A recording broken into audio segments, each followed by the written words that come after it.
Oh, yeah.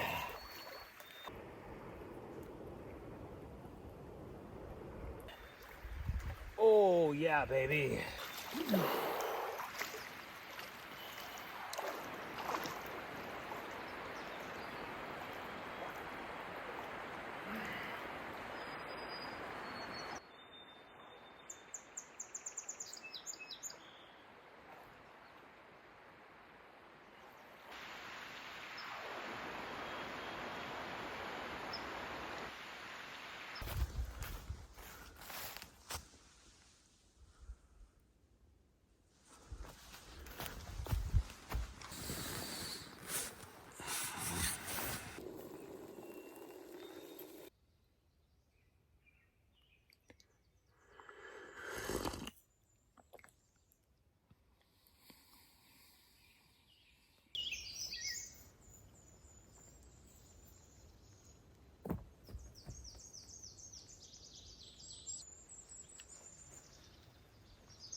I am James ALOFS. I left the big city to build an off-grid homestead on 40 acres of Canadian wilderness.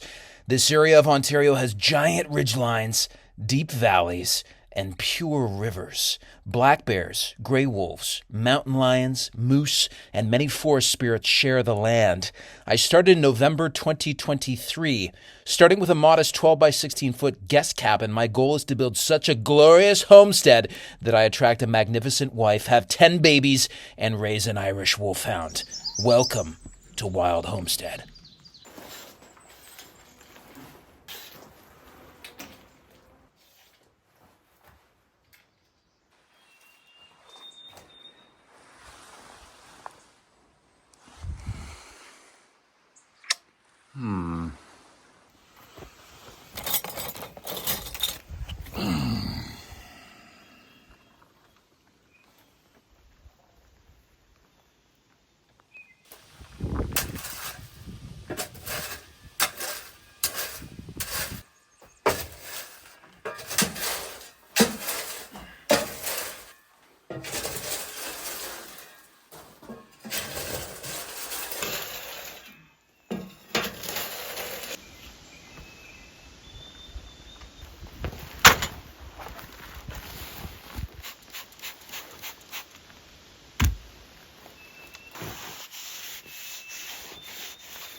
Colonel Kurtz reporting from deep up the Nung River, underneath the half of the floor at the bottom of the cabin. So, folks, decided to open up the bottom, not to have it flush with the bottom log.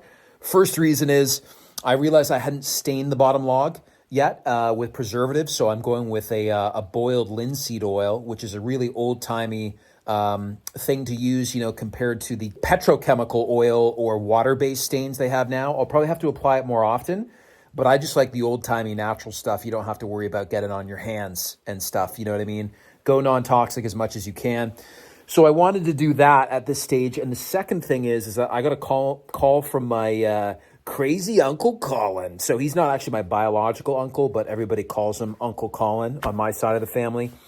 And he went to the University of Toronto Architecture School back in the day, which as far as I can tell is pretty much the best architecture school in Canada.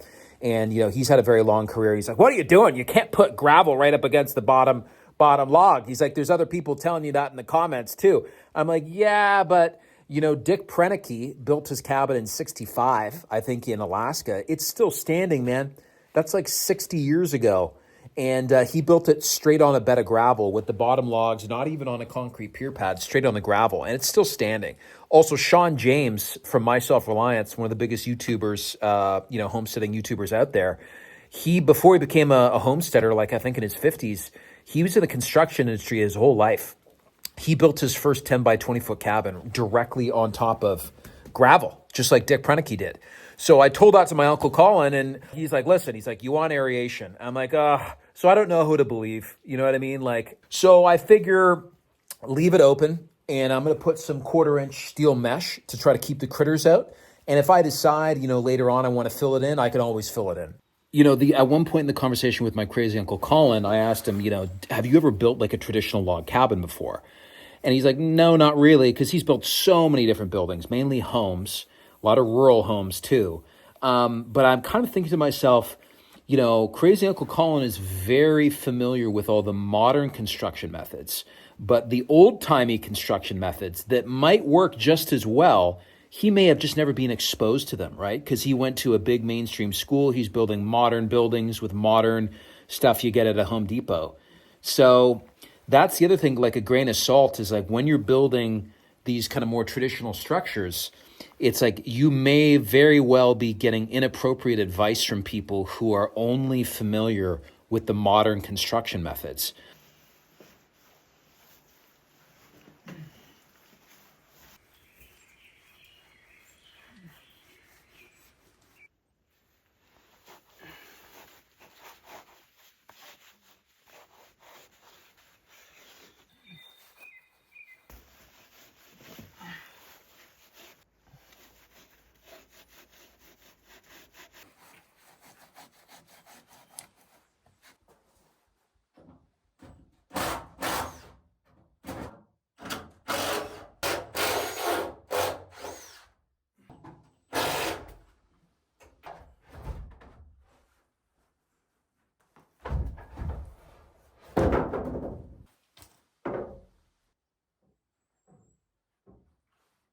Dropped it down to check, how far off even were we, and it's not far.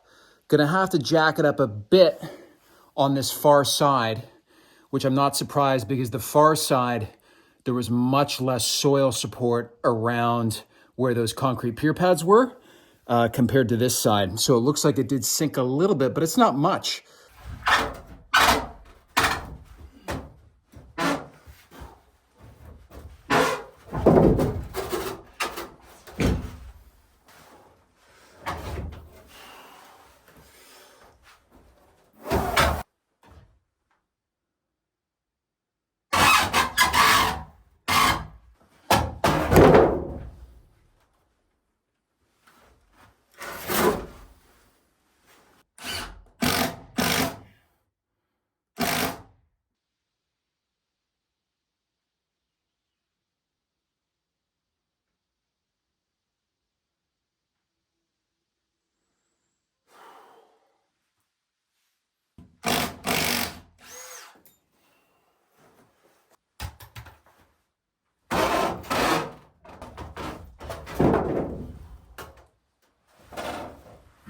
Okay, we're gonna stick with the original plan B, which has got these things tacked up with the ledger lock screws.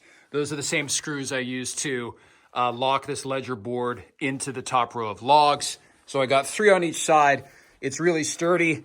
This can support my weight on it. And once those layers are on, just drop it back down and then put the insulation in and then put the plywood on top. And we're ready to go to do the second half.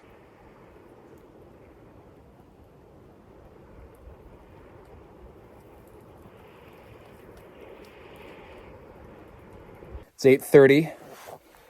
In 30 minutes, there's something happening that I've been waiting to see for 2 years. All I'm going to say is, winter is coming.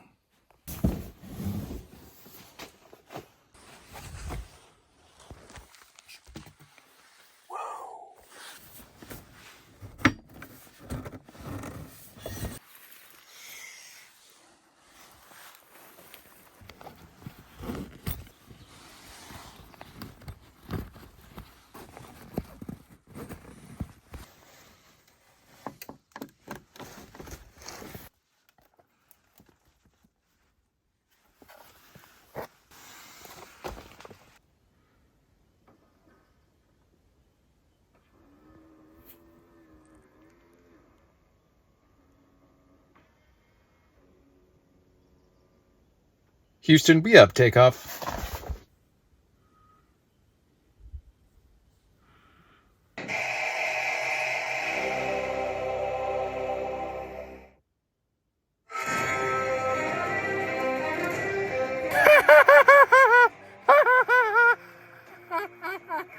You know nothing, Jon Snow. Throne song, Game of Thrones song, Game of Thrones song, Game of Thrones.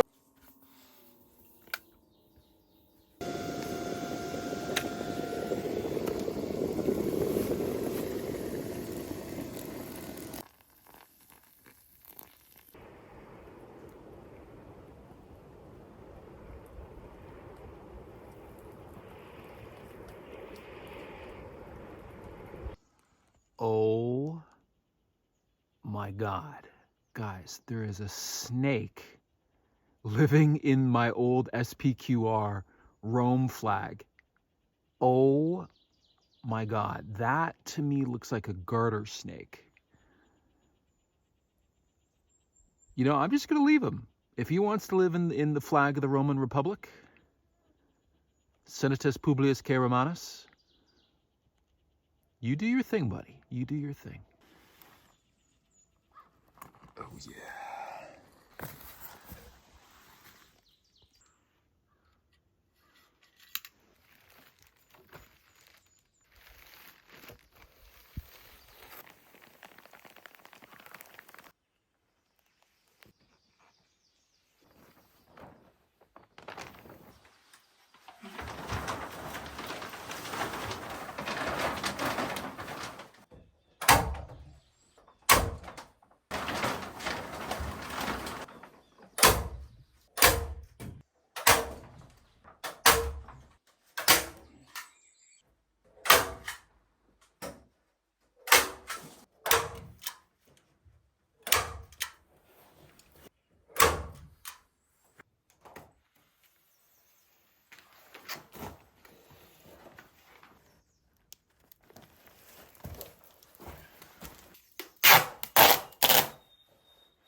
Just going out to my truck to get some more of the hardware mesh. You know, the bugs really have died back. I can really notice it. It's nice. It's definitely manageable at this level. You know, as long as you're moving. Like, for example, if I had the cabin and I had a screened-in porch, I'm able to sit outside on the porch, enjoy myself. But when you're walking around, like if I'm walking around the forest trails and whatnot, you're fine as long as you're moving. You know what I mean? And this basically lasts until mid-August, and then the bugs start to disappear. So it's basically, now that I'm living out here, you know, 24/7, it's that last week of May and the first 2 weeks of June, which the bugs are really thick, and then they die back to a more sustainable level. So.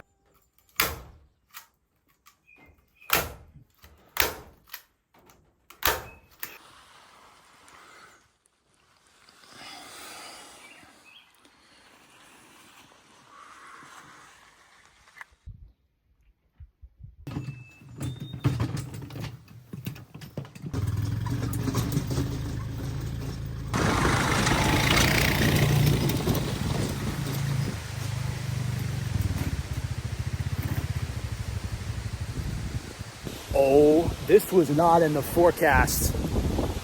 Look at this. This is wild. This is gonna be a massive storm, man. Where the heck did this come from?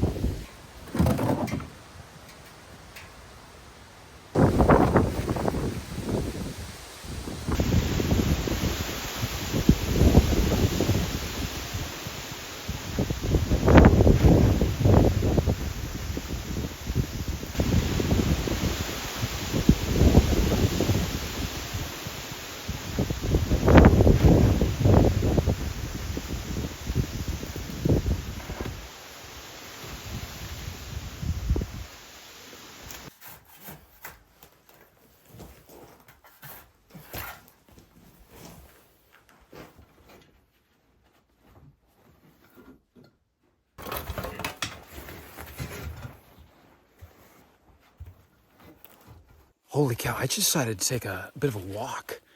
Look at this, man. This is basically about 10 acres to the west of where I am.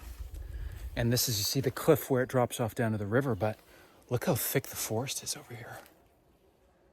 It's pretty cool, man.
Cinder blocks, I brought them, and I was actually thinking of doing cedar, like cedar 2x8s, but the hardware store didn't have any. So I saw the cinder blocks in there. I'm like, wait a minute, because I just wanted something to kind of wall out the center sand part, because if in the future I do decide to build a root cellar in here, this kind of nicely holds the gravel back and in place around the concrete pier pads, because there's quite a bit of gravel in here, you know? So this is just nice, because then I know exactly where I can dig for a root cellar, you know, if I cut a hole in the floor.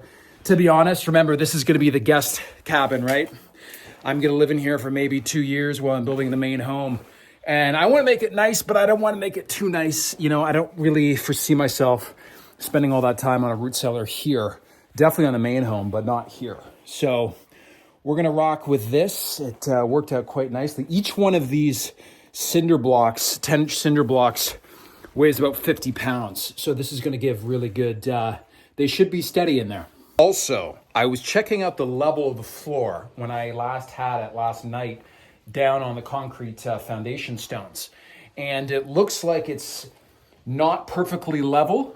It looks like I need to raise it up a little bit on those two concrete pier pads. So I'm gonna stick a chunk of 3/4 inch plywood covering that entire block there, just to raise it up. I think that should be good enough. To be honest, it's so close to being level, I could just leave it as is. Would you look at that? I found a nice piece of cedar in my junk scrap pile here. And this is a 1x6. So, you know, dimensional lumber, it's actually 3/4 of an inch. So cedar is oftentimes much more expensive than pine spruce fir, because it's naturally rot resistant. So this is the perfect thing to use as a shim on the bottom of the floor. And again, like, I think most of the floor's weight should be sitting on those lag bolts and not the shim. But I'm glad I found some cedar instead of plywood. It's going to be more robust on the bottom there.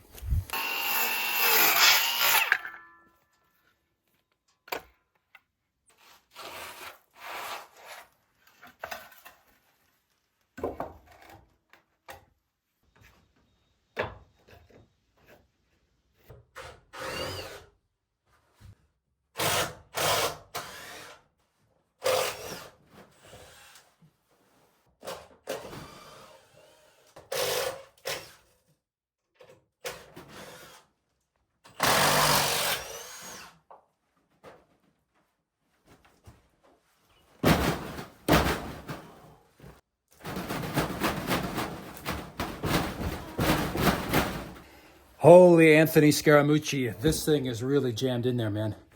I think I gotta try to shave off some of that log right there, because for whatever reason, she's just not wanting to go back in.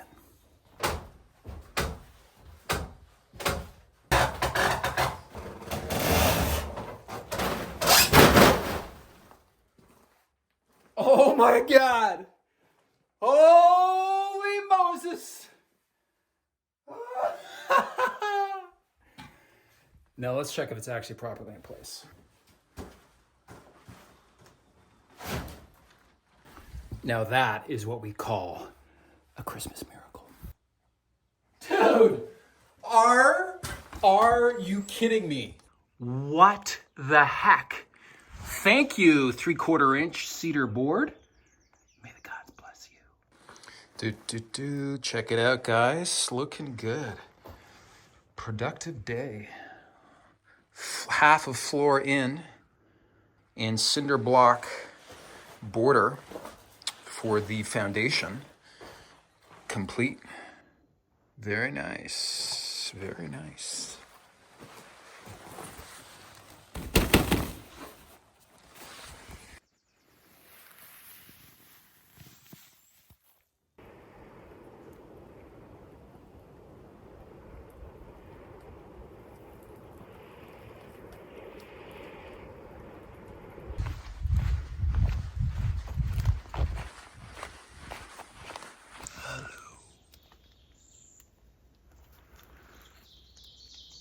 Oh my goodness. Look how much water we got last night in these big thunderstorms as I was sleeping last night. And this is not even underneath the roof. This is not like it was getting the water off the roof. That is crazy. It is a scorcher today, ladies and gentlemen. We got a big high heat dome stuck over this entire part of the continent. So it's gonna be the hottest day so far. But thankfully we're doing interior work. So I'm looking at the lag bolts, and on the bottom log, you know, they're 12-inch long bolts, and I used 2 of them for the loft floor.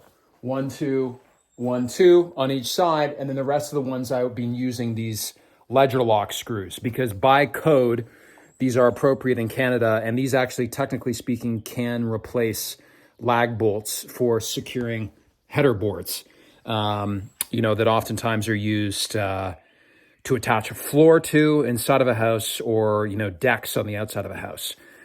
So the issue I'm running into here is that the biggest lag bolts they sell in town are 12 inches long.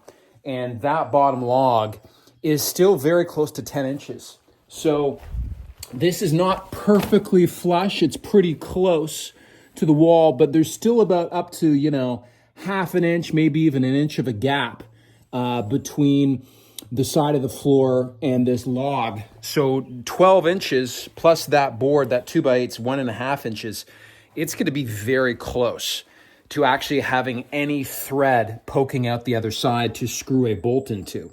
Sorry, the nut onto.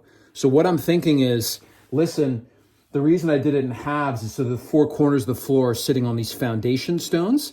Honestly, sitting on the foundation stones like this, I could probably leave the floor just as is, and it's going to be sitting and sturdy on these foundation stones. So if I go and I've got 6 bays on either side, and I tap in these ledger lock screws, right? Because remember, this is half screw, half bolt. I think that's going to be robust, guys.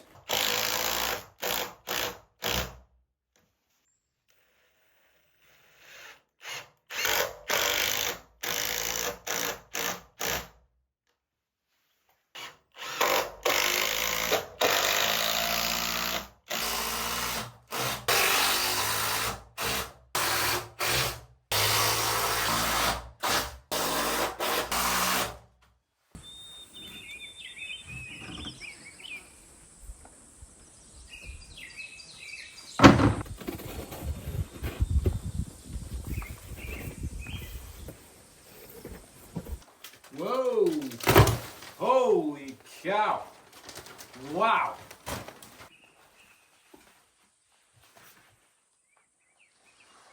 Gosh dang. Hell yeah.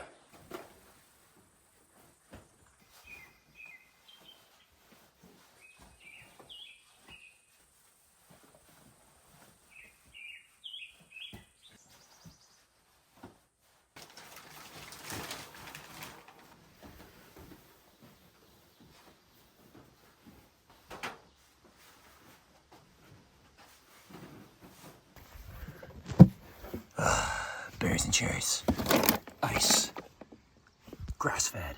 Ground beef from Australia. Cold brew. Also known as café infusé à froid noir. Corsé intense. À torréfaction foncée. Strong bull dark roast.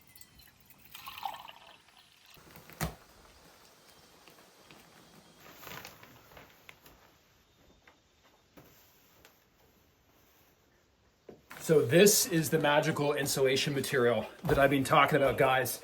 It's sheep's wool, and this is a brand new product from the company. I actually installed the sheep's wool in the bottom of my mother's cottage probably 2 years ago. That was my first experience with it because I wanted to find an insulation material that was A, old-timey, and B, non-toxic. I actually was looking at getting something called rock wool, which is made from essentially slag, byproduct from the mining industry, and it's supposed to be relatively inert. However, when I was in the store looking at the rock wool packaging, there's warning labels all over it. It says irritant, toxic. It says you must install it with eye goggles, face mask, gloves. You can't let it touch your skin. And it made me think, like many materials out there, the core material itself of rock wool may be inert, but what are all the other chemicals that are binding the rock wool together, that are making it fire retardant, that are making it moisture resistant? That stuff is probably full of nasty chemicals. And one thing many people don't realize about the inside of houses is that all the materials you use, they off-gas over time. So your insulation with a moisture barrier on the bottom, if there's any weird chemicals in that, especially in a cold climate like here in Canada, when you're spending basically half the year indoors, so many hours indoors in a heated enclosed space, you got to be really careful with the kind of chemicals that you're using in your building products. So the company is called Havelock Wool. You can go to their website, and this is literally the off castings, I believe, from manufacturing wool clothing. This is like the reject material, and then they spin it into these bats that are 16 inches on center. And I know there's going to be some doubters out there, but go to the website. The technical specifications of wool are incredible. It is naturally mold, bacteria, and fungal resistant. We've been using it for probably 10,000 years, as long as we've been, herding sheep. And it also is fire approved. Whatever the code, the industry code is, it's like ASMC EP25 it is certified for fire resistance because it only can burn, I think, at 1200 or 1300 degrees Fahrenheit or above. But this is R20 value, which is to code for a floor. The most important things about this is the cost. This costs the same as fiberglass insulation. So it's not quite as cheap as the spray and foam insulation, but to me, the spray and foam insulation is probably the worst of all the insulation products, the modern ones, because it probably has the most weird chemicals in it.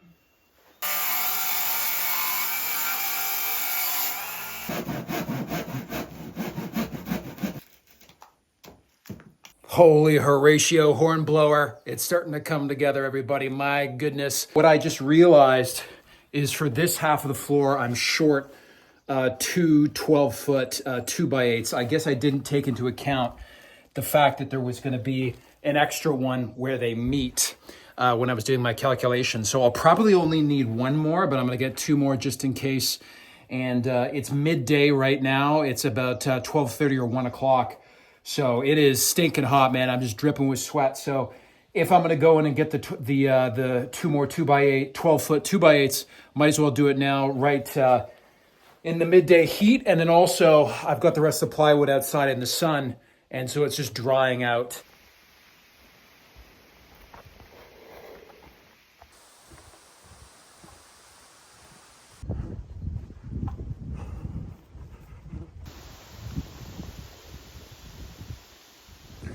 Beautiful.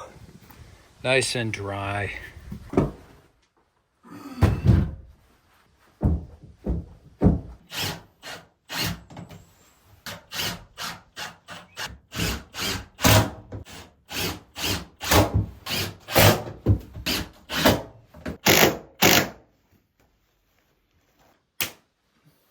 Didn't film it, but I just cut off the rest with the Sawzall.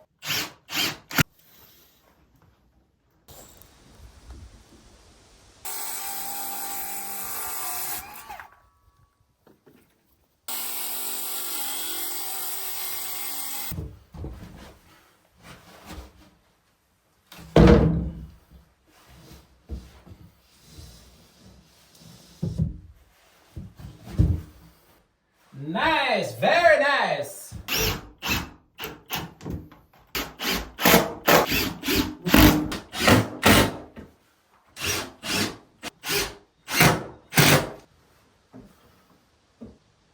You take the high road and I'll take the low road, and I'll be in Scotland before ye.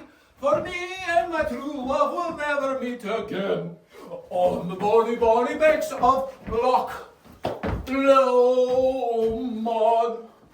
That, ladies and gentlemen, was the classic Scottish half-floor completion song and dance performed for you by me to celebrate the half completion of the floor.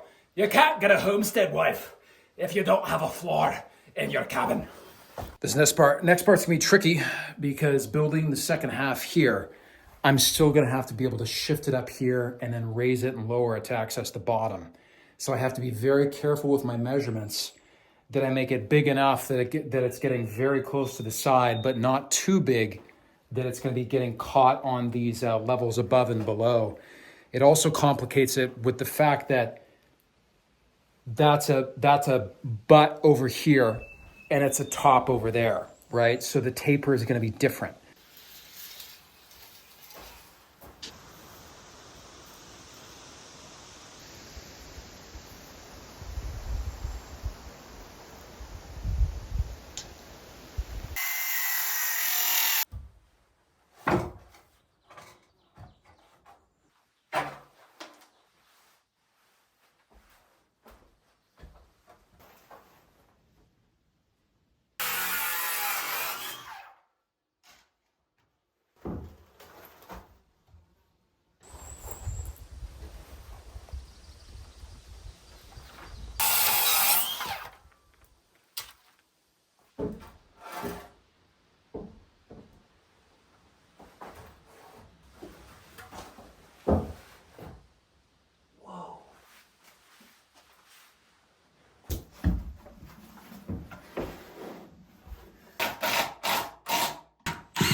Oh my God.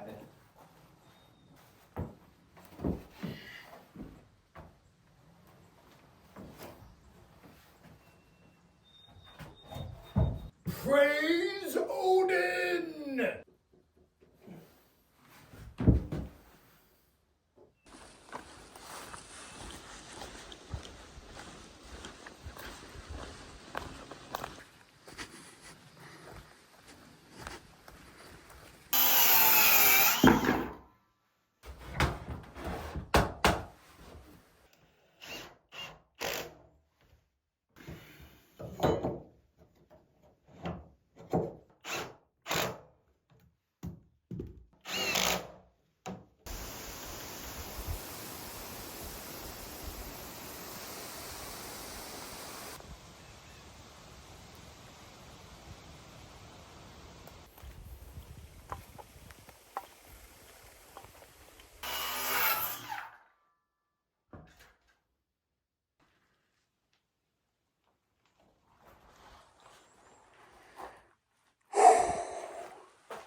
Okay, folks, it's just hit 9 o'clock and it's stinking hot.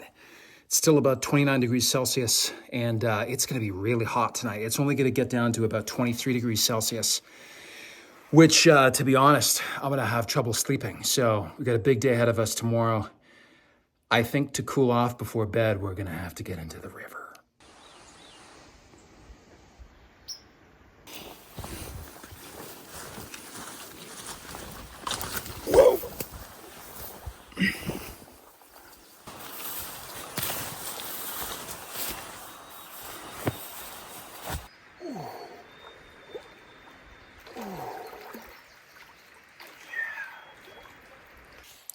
Oh yeah. Oh yeah. Oh my goodness gracious, ladies and gentlemen. That was spectacular. I feel 1,000% better. I'm all cool and I feel clean, and now I think it's gonna be much easier getting to sleep. You can see this, the moon is right there, hiding behind the birch tree. But let me tell you this property was a lot more expensive because it had a river running through it. But if you can get land that has a river or a lake and you have access to it, oh my God, it changes everything, man. Being able to jump into a river, jump into a lake, fishing, water supply, it's amazing.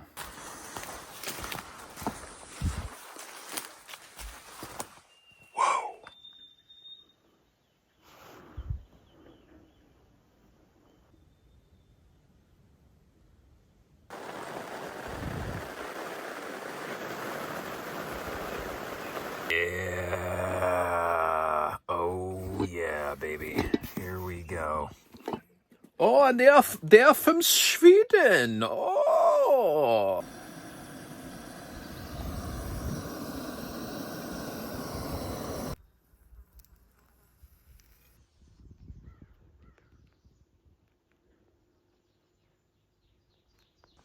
Dude, don't go under there. Don't go under there. What are you doing? And he went under the, oh my God, dude, what are you doing? No, no, no. You crazy little guy. Come here. This guy is rambunctious. rambunctious as all can be. We're gonna get you back. What are you doing? What are you doing? Oh, jeez. I've seen biologists hold frogs like this from the back legs. Dude, come on, buddy. What are you doing? Stay out of the floor before I seal it.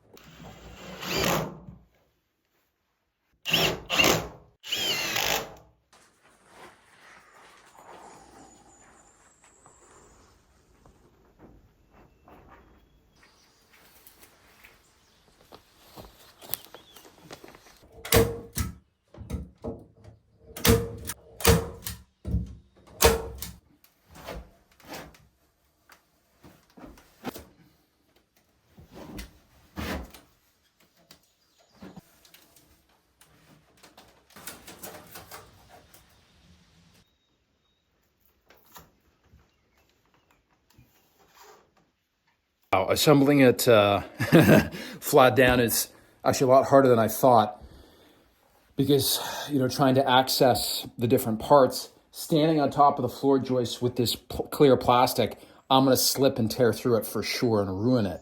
So what I think I'm going to do is construct it in thirds because I can reach, up 2 bays at a time.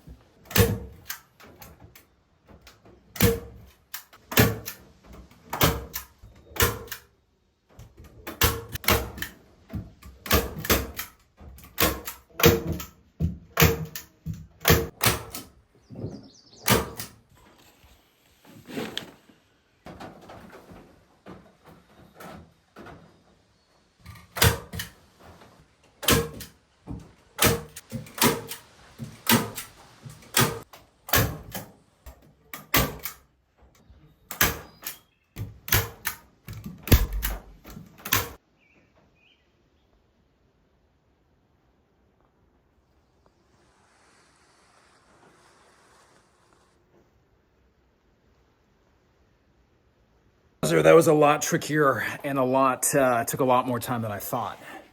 But there she is, fully assembled upside down. Now is the tricky part. And, this is more fragile than it looks. These 1/2-inch staples, they're in there, but it's not like you can be tossing this thing around like a rag doll. So we'll see if we can get this sucker flipped. I need the strength of all the gods. Please pray to everyone, whichever god you do pray to. And let's see if we can get this flipped and in place without destroying the bottom.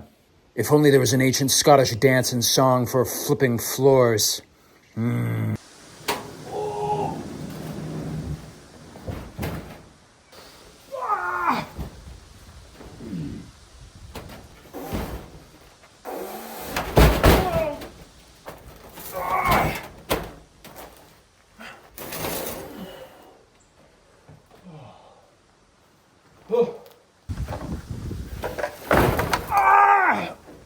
Oh my God. Holy Lord.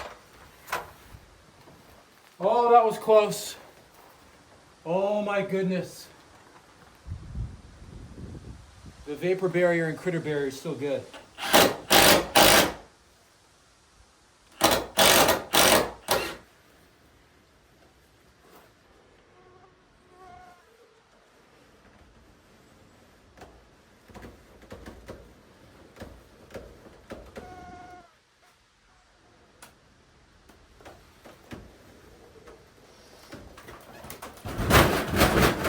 Oh my God.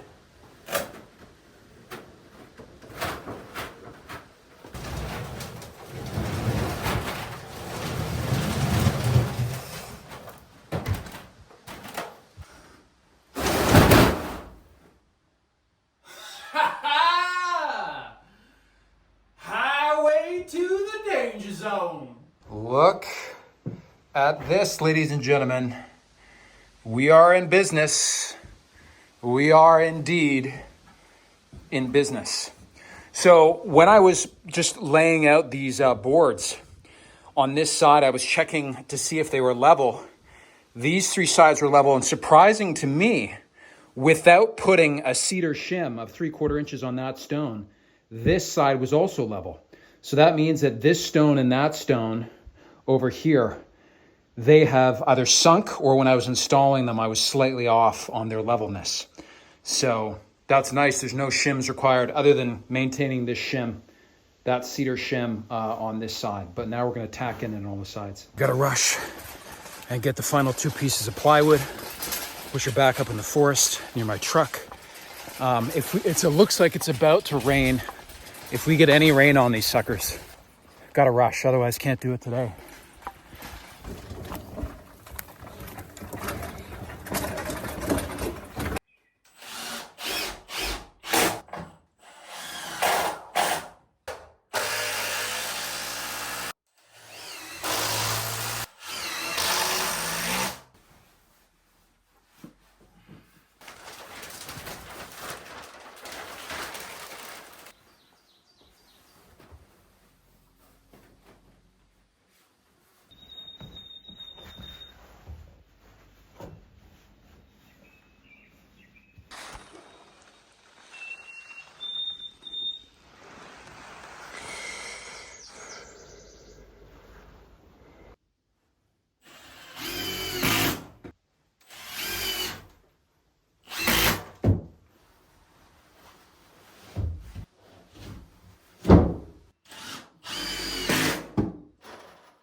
I cannot believe it. The floor is done.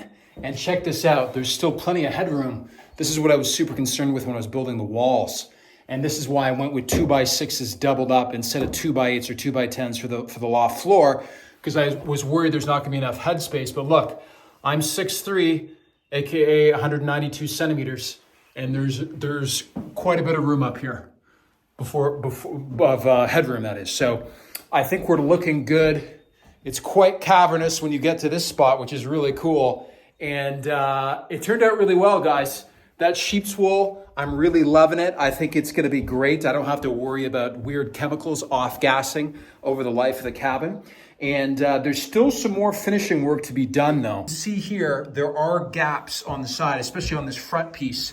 The gaps are a little bit bigger because I had to slide it in. There was less room for maneuver. So I am going to have to come back and figure out a solution for plugging up these gaps. I've got a few ideas in my head, but for any of you guys out there, please leave suggestions and comments on how you would finish off some of the gaps on the sides. I'm going to put a second coat of the boiled linseed oil on the bottom logs here, but I am glad that I opened it up. There'll be 2 lines of defense when it comes to critters. There'll be the 1/4 inch mesh that I will bury down in the gravel on the outside. I'll probably go 12 inches down and 12 inches out. And then, just in case a critter or two does get past that layer, we've got that beautiful 1/4 inch mesh all along the bottom of the vapor barrier of the floor. So that's just a double piece of insurance that no critters hopefully will be getting in to our wonderful Havelock sheep's wool. So check those guys out, man. Havelock wool insulation. They're out of Nevada in the United States, but they have distributors in many different countries. So today is Wednesday, ladies and gentlemen. Usually I continue filming on Thursday and then do my crazy edit day on Friday. But on Friday, I am picking up my sawmill, and I have 2 hours with the chief sawyer, the master sawyer of this sawmill brand. He's going to be teaching me all the ins and outs that he can. Thank you, everybody, for watching. Another news, we got the final 2 panels for the roof in. I just got the notification on my email, so thank you to Home Depot. So a lot of crazy stuff to do. We got to chink the walls, we got to finish the roof, and we got to do the doors and the windows. So that's coming up starting next week here on Wild Homestead. Strength and honor to you all. And as always, ooga booga.